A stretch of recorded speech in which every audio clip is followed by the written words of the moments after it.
भक्तों, दीपक के बिना कोई भी पूजा अधूरी मानी जाती है। प्राचीन काल से ही दीपक से जुड़ी कई मान्यताएं प्रचलित हैं। पुराणों में दीपक से संबंधित महत्वपूर्ण बातें बताई गई हैं। दीपक के द्वारा हमें कई प्रकार के संकेत मिल सकते हैं। दीपक की लौ का तेज होना, दीपक का अचानक से बुझ जाना, दीपक का तेल खत्म होने तक दीपक का जलते रहना, आदि प्रकार की घटनाओं के द्वारा हमें कई महत्वपूर्ण संकेत मिलते हैं। साथ ही अगर दीपक की लौ विशिष्ट दिशा में रखी जाए और अचानक ही दीपक बुझ जाए, या फिर किसी दिशा में दीपक लगाने पर वह देर तक जलता रह जाए, तो इन घटनाओं से भी हमें शुभ अशुभ संकेत मिलते हैं। जैसे कि आपके पास धन आने वाला है, या फिर आपके धन का खर्च होने वाला है, या आपको कोई शुभ है अशुभ समाचार मिलने वाला है। आइए जान लेते हैं दीपक से जुड़े महत्वपूर्ण नियम और इससे मिलने वाले शुभ अशुभ संकेतों के बारे में। तो कमेंट बॉक्स में लिखें। जय मां लक्ष्मी। दोस्तों, दीपक को हिंदू धर्म के पुराणों और शास्त्रों में बहुत अधिक महत्व दिया गया है। साथ ही दीपक लगाने से संबंधित कई महत्वपूर्ण नियम भी बताए गए हैं। शास्त्रों में कहा गया है कि दीपक अंधकार से प्रकाश की ओर लेकर जाता है, दरिद्रता को समाप्त करके घर में सुख समृद्धि लाता है। लेकिन दीपक लगाते समय कई बार शास्त्रों के नियमों का पालन नहीं किया जाता, जिससे दीपक लगाने का कोई शुभ फल प्राप्त नहीं होता। अगर आप सही विधि से घर में अथवा मंदिर में दीपक जलाते हैं, तो आपको इसके बहुत ही शुभ परिणाम प्राप्त होंगे। दीपक आपके जीवन से हर प्रकार की नकारात्मकता को नष्ट करता है। यह आपको अंधकार से प्रकाश की ओर ले जाता है। घर में दीपक जलाने से घर से नकारात्मक ऊर्जा भी नष्ट हो जाती है और घर परिवार के सदस्यों में शांति बनी रहती है। अर्थात दीपक को क्लेश का नाश करने वाला कहा गया है। सबसे पहले तो आप ध्यान में रखें कि आप घर के मंदिर में रोजाना दीपक जलाएं। मंदिर में दीपक जलाने से आपको अनेकों प्रकार के लाभ देखने को मिलेंगे। पुराणों में कहा गया है कि मंदिर में शाम के समय दीपक जलाने से दुख दरिद्रता का नाश होता है। शास्त्रों में शाम के समय की पूजा का भी महत्व बताया गया है।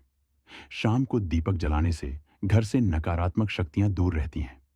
कोई भी बुरी शक्ति आपके घर में प्रवेश नहीं कर पाती है। जिस घर में दीपक जलाया नहीं जाता है, उस घर में रहने वाले लोगों को कई परेशानियों का सामना करना पड़ता है। उस घर के प्रमुख व्यक्ति को बहुत परिश्रम करने के बाद भी सफलता प्राप्त नहीं होती है। घर में धन का आगमन नहीं होता है और खर्चे भी बढ़ने लग जाते हैं, जिससे परिवार के लोग सदैव ही दुखी और निराश होने लगते हैं। इस निराशा को दूर करने के लिए दीपक महत्वपूर्ण भूमिका निभाता है। दीपक घर को रोशन तो करता ही है, साथ ही आपके मन के अंधकार को भी पूरी तरह से नष्ट कर देता है। आज हम जानने वाले हैं घर में दीपक लगाने के संबंध में महत्वपूर्ण नियमों के बारे में। साथ ही जानेंगे पूजा, घर में दीपक कैसे लगाना चाहिए, किस देवी देवता के सामने कौन सा दीपक लगाना चाहिए, धन प्राप्ति के लिए कैसा दीपक कहाँ जलाएं, कौन से प्रकार का दीपक कब और किस स्थान पर लगाना चाहिए, और दीपक लगाने से मिलने वाले शुभ फलों के बारे में आज के इस वीडियो में हम आपको बताने जा रहे हैं। यह महत्वपूर्ण जानकारी आप सभी को अवश्य ही जान लेनी चाहिए, इसलिए आप इस वीडियो को अंत तक जरूर देखें। सबसे पहली बात दोस्तों, अगर नियमित रूप से घर में दीपक जलाया जाता है तो घर में हमेशा सकारात्मक ऊर्जा सक्रिय रहती है। वास्तु दोष के कारण होने वाली नकारात्मक ऊर्जा समाप्त होती है। दीपक के धुएं से वातावरण में मौजूद हानिकारक सूक्ष्म कीटाणु भी नष्ट हो जाते हैं। जब दीपक को देवी देवताओं की मूर्तियों के सामने लगाया जाता है, तो दीपक के प्रकाश की किरण देवी देवताओं की मूर्तियों से टकराकर घर में चारों ओर फैलती है, जिससे घर से नकारात्मकता का नाश होता है। जब ये किरणें हमारे शरीर पर पड़ती हैं, तो इसके हमें कई प्रकार के लाभ प्राप्त होते हैं। इन प्रकाश की किरण के माध्यम से हमें देवी देवताओं का आशीर्वाद प्राप्त होता है। साथ ही शरीर में स्थित रोगों का भी नाश होता है। जब भी आपको अस्वस्थ महसूस हो, मन में नकारात्मक विचार प्रकट हो, अथवा आप किसी रोग से पीड़ित हैं, तो आप अपने पूजा घर में देवी देवताओं की मूर्तियों के सामने दीपक अवश्य जलाएं। जब दीपक के प्रकाश की किरणें देवी देवताओं की मूर्तियों से परावर्तित होकर आपके शरीर पर पड़ेगी, तो आपके अंदर की हर निराशा और नकारात्मकता का नाश हो जाएगा। अब जानते हैं कि दीपक लगाने के लिए सर्वोत्तम समय कौन सा होता है, किस कामना पूर्ति हेतु कौन सा दीपक जलाएं और इससे मिलने वाले शुभ शुभ संकेतों के बारे में। लेकिन दोस्तों, उससे पहले आपसे रिक्वेस्ट करते हैं कि वीडियो को लाइक ज़रूर करिएगा, दोस्तों को शेयर कर दीजिएगा, और अगर आपने अभी तक चैनल को सब्सक्राइब नहीं किया है तो चैनल को सब्सक्राइब करके बेल आइकन ज़रूर दबाइएगा दोस्तों। दीपक सुबह 5 बजे से 10 बजे तक और शाम को 5 बजे से 7 बजे के बीच में जलाना शुभ होता है। शाम को तुलसी के पास दीपक जलाने से घर में नकारात्मक शक्तियां प्रवेश नहीं कर पाती हैं। इसीलिए नित्य घर के बाहर एक दीपक अवश्य जलाएं। यदि आप घी का दीपक जलाते हैं तो और भी अधिक शुभ परिणाम प्राप्त होंगे। आप भगवान के सामने दोनों तरह के दीपक जला सकते हैं। आपको बस यह ध्यान रखना है कि आप भगवान के दाहिने हाथ की तरफ घी का दीपक जलाएं और भगवान के बाएं हाथ की तरफ तेल का दीपक जलाएं। घी के दीपक को सर्वश्रेष्ठ माना गया है। दीपक लगाने से पहले इस बात का ध्यान रखें कि दीपक टूटा हुआ ना हो। भगवान के पास खंडित दीपक नहीं जलाना चाहिए, यह अशुभ माना जाता है। घी का दीपक भगवान को समर्पित करने के लिए लगाया जाता है। वही तेल का दीपक अपनी मनोकामनाओं की पूर्ति के लिए लगाया जाता है। प्राचीन ज्ञान चैनल के माध्यम से आपको बता दें कि इस बात का विशेष ध्यान रखें कि पूजा के बीच में दीपक बुझने नहीं चाहिए। ऐसा होने पर पूजा का पूर्ण फल नहीं मिल पाता है। घी के दीपक के लिए सफेद रुई की बत्ती का उपयोग किया जाना चाहिए, जबकि तेल के दीपक के लिए लाल धागे की बत्ती श्रेष्ठ बताई गई है। शाम के वक्त घर के मुख्य दरवाजे पर एक दीपक रोज जलाना चाहिए। इससे माता लक्ष्मी प्रसन्न होकर घर में प्रवेश करती है। ध्यान रहे कि दीपक को जमीन पर ना रखकर चावल पर या फिर किसी दूसरी चीज पर रखें। शास्त्रों में बताया गया है, अक्षत पर दीपक रखने से ऐश्वर्य तथा धन संपत्ति में वृद्धि होती है। पीने के पानी के बर्तन के पास घी का दिया जलाकर रखते हैं तो इससे घर में धन की वृद्धि के साथ स्वास्थ्य संबंधी समस्या भी दूर होती है। साथ ही ध्यान रखें कि कभी भी एक दीपक से दूसरे दीपक को नहीं जलाना चाहिए। दीपक को हमेशा अलग अलग करके जलाएं, चाहे वह पूजा के समय ही क्यों ना हो।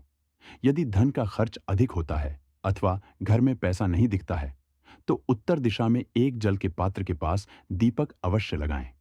इससे लक्ष्मी स्थिर रहती है और धन का अकारण खर्च नहीं होता। दीपक जलाते समय इस मंत्र का जाप करना चाहिए, शुभम करोति कल्याण, हम आरोग्यम धन संपदा, शत्रु बुद्धि विनाशाय, दीप ज्योति नमोस्तुते। इस मंत्र का सरल अर्थ यह है कि शुभ और कल्याण करने वाली, आरोग्य और धन संपदा देने वाली, शत्रु बुद्धि का विनाश करने वाली दीपक की ज्योति को नमस्कार है। शास्त्रों की मान्यता है कि मंत्र जाप के साथ दीपक जलाने से घर में सुख समृद्धि बनी रहती है और सभी प्रकार के वास्तु दोष दूर होते हैं। आइए अब जानते हैं अलग अलग दिशाओं में दीपक जलाने का क्या लाभ मिलता है। यदि आप दीपक की लौ पूर्व दिशा की तरफ रखते हैं तो आरोग्य में वृद्धि होती है। इससे घर के सदस्यों की आयु लंबी होती है और घर से रोग तथा बीमारियां दूर रहती हैं। वास्तुशास्त्र के अनुसार पश्चिम दिशा में दीपक की लौ रखने से मानसिक परेशानियों से छुटकारा मिलता है। यदि परिवार के सदस्यों को किसी भी प्रकार का तनाव या मानसिक पीड़ा रहती है तो पश्चिम दिशा में रोज एक दीपक अवश्य जलाएं। उत्तर दिशा धन के देवता कुबेर की दिशा है। इस दिशा में दीपक की लौ रखने से धन से जुड़ी समस्याएं समाप्त होने लगती हैं और आर्थिक स्थिति मजबूत बनती है। लेकिन दक्षिण दिशा की तरफ दीपक की लौ नहीं रखनी चाहिए, क्योंकि यह मृत्यु की दिशा है। इस दिशा में दीपक की लौ तभी रखी जाती है जब किसी की मृत्यु होती है। आप जानते हैं दीपक से जुड़े संकेतों के बारे में। प्राचीन ज्ञान चैनल के माध्यम से आपको बता दें कि यदि पूर्व दिशा में आप दीपक की लौ रखते हैं और दीपक की लौ अचानक ही बढ़ने लगती है तो इसे बहुत ही शुभ संकेत समझना चाहिए। आपको किसी रोग अथवा लंबे समय से चल रही बीमारी से छुटकारा मिल सकता है अथवा आप अपना ज्यादा अच्छी तरह से ख्याल रखेंगे।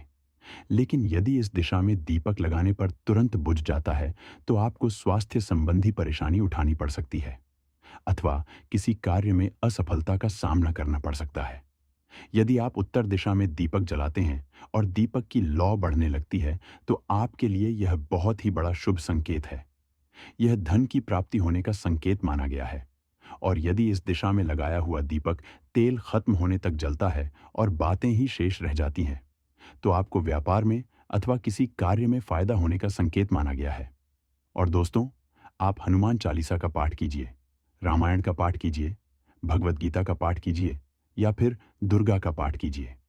इन सभी पूजा पाठ को करने से पहले सबसे पहला काम हम दीपक जलाने का ही करते हैं। हम भगवान के प्रति अपनी आस्था और अपने विश्वास को दीपक के जरिए ही भगवान तक पहुंचाते हैं। तो यदि लौ का जलना और बुझना और दीपक की लौ में फूल का बनना और दीपक में अधजली बाती का बचना क्या संकेत देता है, इस बारे में हम आपको पहले बता चुके हैं। अब बात करते हैं दीपक की जली हुई बात का। हमें क्या करना चाहिए?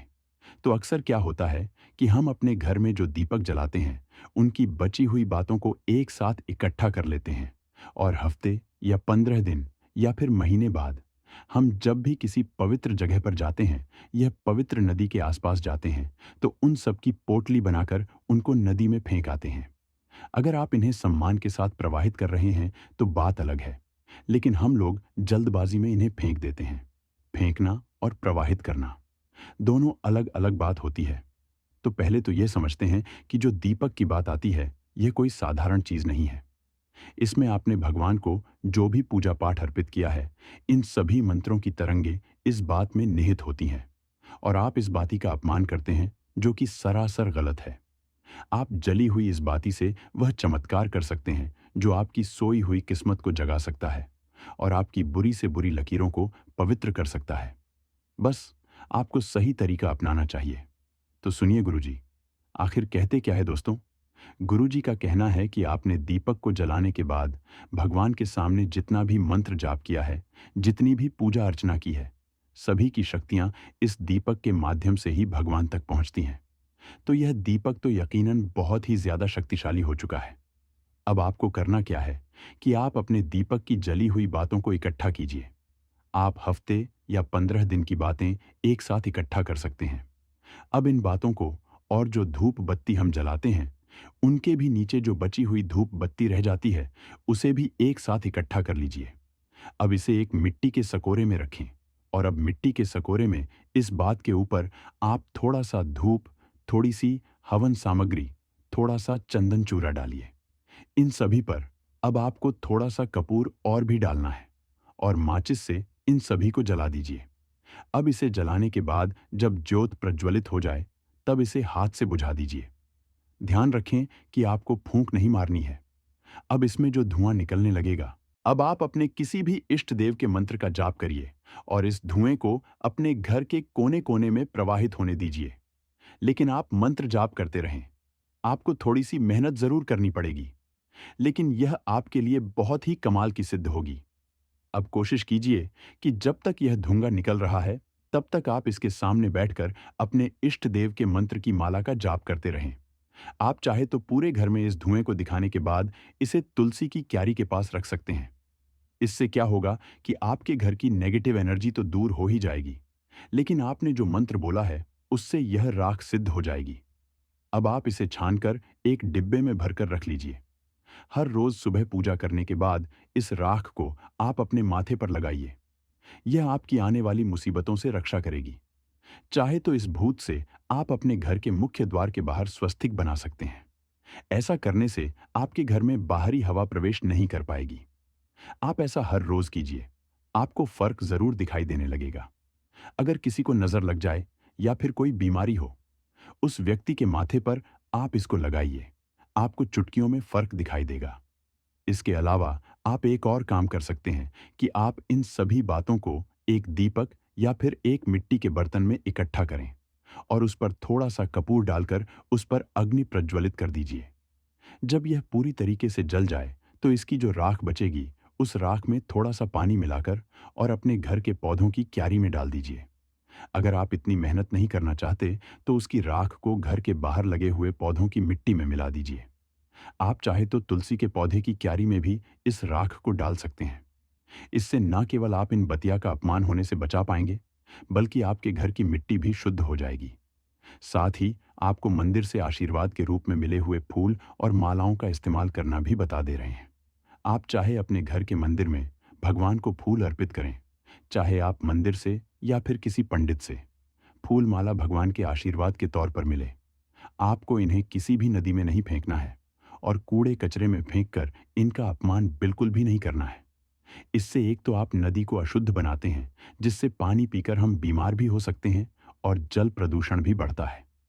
पानी में जब यह फूल माला बहुत लंबे समय तक पड़ा रहता है, तो यह सब सड़ जाते हैं। अब आप गंगा नदी और यमुना जी के पानी को ही देख लीजिए। यह नदियां पवित्र नदियों में शामिल हैं, लेकिन आप इन नदियों का जल बिना क्यूरीफायर के नहीं पी सकते।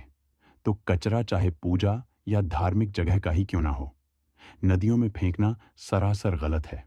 और दूसरा, इससे भगवान के आशीर्वाद का अपमान भी होता है। तो आपको करना क्या है कि आप इन सभी फूलों को इकट्ठा करिए और इन्हें सुखा लीजिए। सुखाने के बाद आप इन्हें छोटे छोटे टुकड़ों में तोड़ करके इसमें आप चूरा, थोड़ा सा चंदन का पाउडर और थोड़ा नारियल का छिलका मिलाओ। इनको कढ़ाई में डालकर गैस पर हल्का हल्का भून लीजिए। अब ठंडा होने पर इसे मिक्सर में पीसकर इसका महीन पाउडर बना लीजिए। फिर आपको इस पाउडर को छानकर इसमें थोड़ा सा शहद, थोड़ा सा गोमूत्र और थोड़ा सा कपूर और लोबान मिलाएं।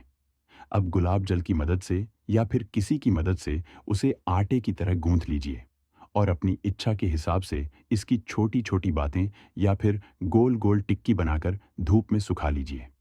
हर रोज अगर आप एक टिक्की को जलाकर उसका धुआं पूरे घर में दिखाते हैं, तो इससे न केवल आपके घर का वातावरण शुद्ध होगा, बल्कि इसकी महक से आपके घर में सकारात्मक ऊर्जा भी भर जाएगी और साथ में भगवान के फूलों का अपमान होने से भी बच जाएगा।